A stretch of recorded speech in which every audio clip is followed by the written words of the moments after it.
Hey guys, today we're looking at the franchise Lone Wolf and Cub. This is a guide to it because not a lot of people know how much this franchise has to offer. A lot of good and some bad. So we're going to talk about the good, the thing that started it off. Lone Wolf and Cub, the manga. This is volume 1 of 28 volumes that we got, written by Kazuo Koike, art by Gozeki Kojima. This is one of a handful of series that they worked on together. Some of my favorites being Samurai Executioner and my all-time favorite, Path of the Assassin. But this series was such a success in its home country that it spawned movies, television shows, spin-off mangas, and it even spawned an American original comic set in the future. So we're going to talk about all of that here, my thoughts roughly on everything. But I do have a review for this, so I don't want to speak too much on this, but one of the best mangas of all time. Easily the best manga duo. It's very heady. The series just takes you places, and it's very thought-provoking, and it really makes you question like what it means to be alive, what you would do for love, and would you go out and get vengeance? And it also breaks down, is vengeance something that is like a code of honor? Like, do you feel obligated to be vengeful for your loved ones who have fallen, or is it something that is very, very deep within our soul? So I really love this series. I would recommend you guys check it out. It's out of print, sadly, but what's not out of print is the movie. So that manga series was so influential, so widely successful that it spawned 6 movies. These were all released in the handful of years. This is the Lone Wolf and Cub collection by Criterion, one of my favorite releases in my one of my favorite Blu-rays in my collection.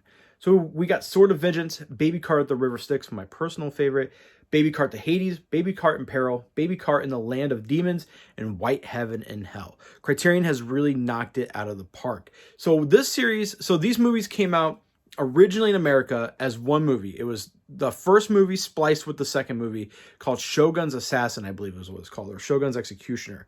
Let me see if I can find it. Yeah, high definition of Shogun Assassin, a 1980 English dub re-edit of the first 2 Lone Wolf and Cub films. And it's bad, let me tell you. It is terrible. But we got that on here as well. So it came over here as Shogun's Assassin. And then eventually Animigo, which is this company right here. They put out a bunch of samurai movies. I have all their releases except for this because I wanted to get... This is the best quality. So they brought this over here as Shogun's Assassin, as a Shogun Assassin's film franchise. And then eventually Criterion put it out properly as Lone Wolf and Cub. This is spine number 841. It's amazing, guys. Some of the best Chambara films of all time. Hands down, period. Even though Baby Cart the River Styx movie 2 is my favorite, all of them are good. All of them have something to offer. The last one does kind of fumble it a little bit, but overall it's amazing. And it kind of differs from the movies. While still having somewhat of a similar tone, these are more like exploitation films.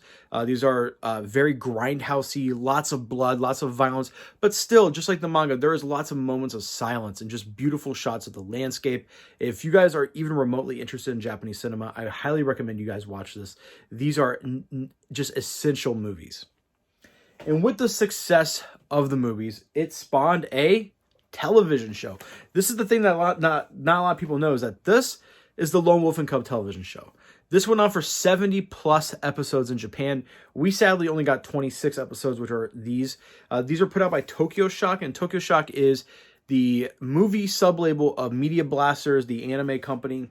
Tokyo Shock put out a lot of early Takashi Miike films. They put out a lot of like just Yakuza films in general. Like I have so many just random Yakuza movies from them. They put out a lot of Shaw Brothers stuff, which I think right here, yeah, I have a Shaw Brothers movie right here actually that I can show you. You know, they put out a lot of popular Shaw Brothers stuff, but they also put out a lot of lesser known Shaw Brothers stuff, like The Heroes too. So, but yeah, they're one of my favorite labels to collect for because you never know. Like they have put out so much stuff that when, you know, every once in a while I'll go on eBay and I'll Google like, you know, Tokyo Shock releases, and I'll be like, what the hell, they put that out? I don't have that in my collection yet, and I'll buy it.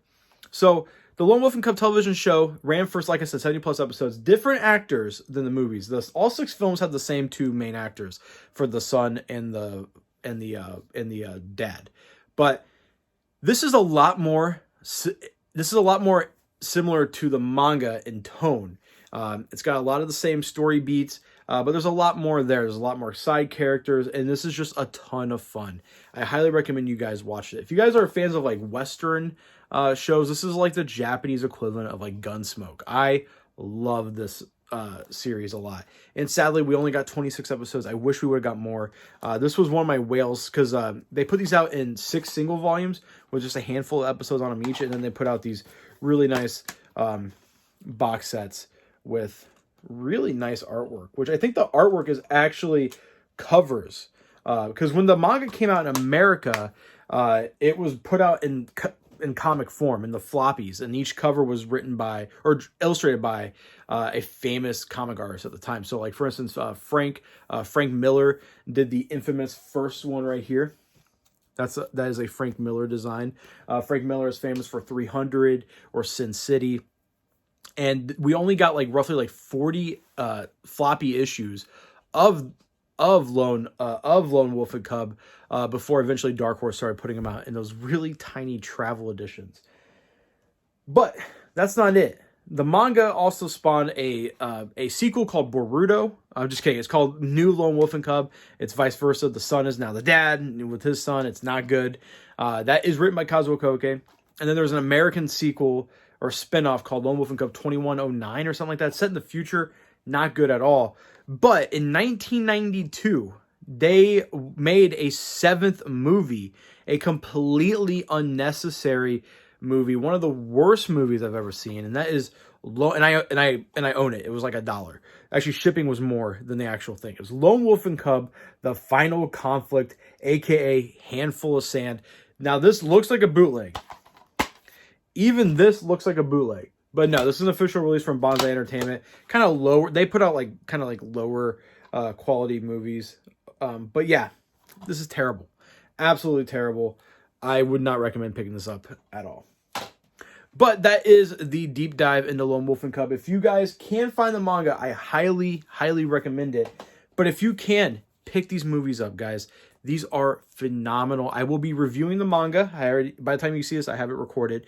And I will be eventually doing a deep dive into the films because this is just amazing. So let me know what you guys think in the comments down below. Do you guys like this kind of content?